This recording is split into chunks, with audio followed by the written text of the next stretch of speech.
With this one, I would like to move to the next question. So the next question will be about, there's a lot of talk about is about the way an entrepreneur start.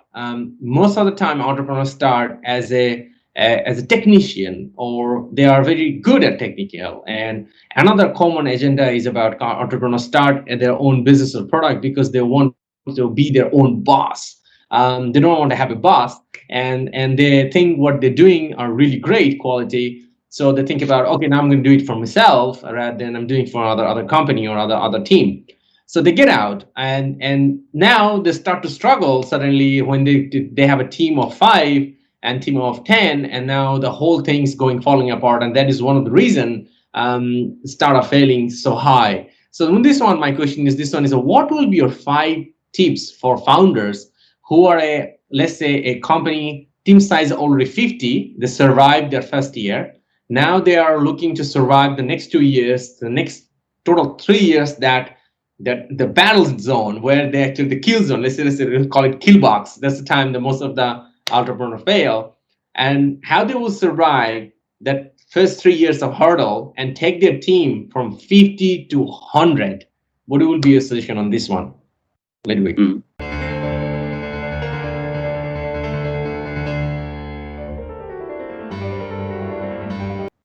Yeah, that is always a critical point, and many entrepreneurs, of course, they consider very much because it is connected to higher costs, to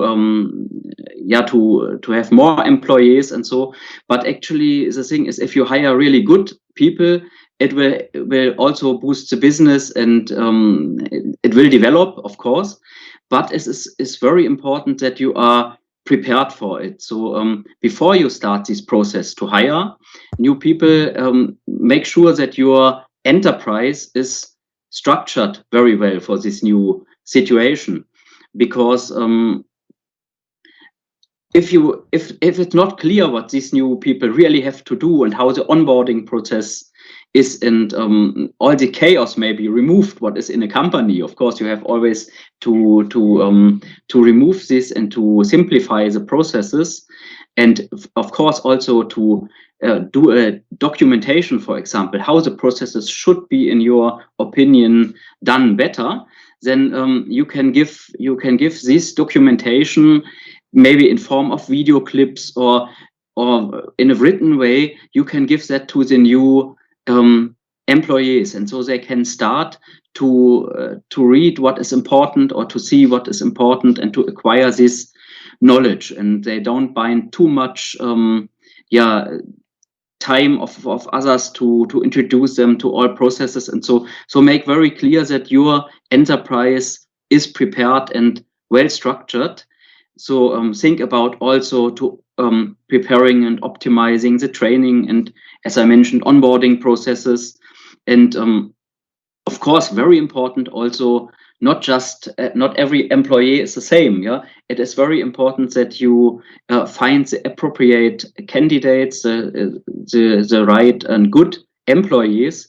So clearly define from the beginning on what are their duties. Prepare really a precise job description, and when you go then into this process of hiring, then use their digitalized platforms for this hiring process as well, and work on documents that you have always the same questions that are important for you in this hiring process, and ask the people for answering the candidates, answering these questions, because then you see already who of these candidates is really interested in it, because this is a barrier. Of course, you have to work, you have to think about the company, and as a candidate also it can lead, of course, to the situation that you have the feeling maybe before I start to work for a company, I already have to present much knowledge.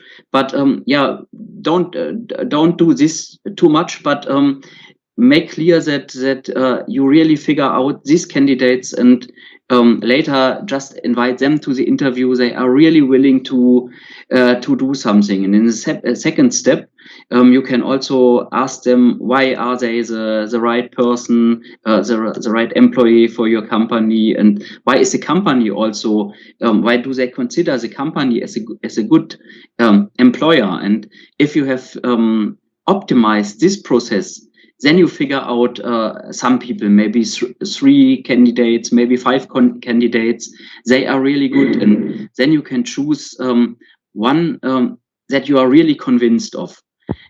This is a very good basis, because when you are too fast, often as an founder and an entrepreneur, you know some people somewhere, and you are often quite fast fascinated because you are not so experienced of the candidates. And so take your time there and prepare this process very well. Then you will be on the safe side, and you can really hire more people because they are the right persons. They bring in also their ideas and be then open. And then you can really bring the company forward. It gives a big push, and one has not to be too much afraid of the costs that coming with the new employment contracts. Thank you. There's a lot of valuable point on this one about how you can take your company from 50 to 100 out of team size. So these are the key takeaways what I got from the sharing from Ludwig. Number one is about prepare a plan. If you don't do the plan, it will never happen. If you just have a vision, now it's time to prepare a plan. No plan, no achievement. Like everything happened. Number two is about onboarding process. Have a really great onboarding process to your team, because you're going to bring another 50 people on your team. So you need to have the right onboarding process. Number three, structure your company. You need to have the right structure in a company so you can know where you're into. It's like a bus. When you're bringing people into it, you need to have the right seat ready for them so they can just take on and be the part of the bus. There's a great book about this one. It's a Good to Great. You can check it out. You can in the internet, and that can give you a lot of aspects on these questions as well too, and can give you more understanding of that too. And number four, Ludwig mentioned about knowledge retention. You need to have a right knowledge retention, because when you are growing, there will be some people who will go in, some people will leave, and not just because you're not treating them well, because some people will just simply see them, cannot be part of such, may fall back, and you need to bring the new people in, and they will take the company to the next level. So you have to retain the knowledge too as well, and which is number four. Number five is about digital hiring. Focus about how you can use the digital technologies, platforms to hiring, and digitalize your hiring process as much as possible. And number six, Ludwig mentioned, is about pick the right people. For me, the people is absolutely everything, and I absolutely understand. It's not about the volume.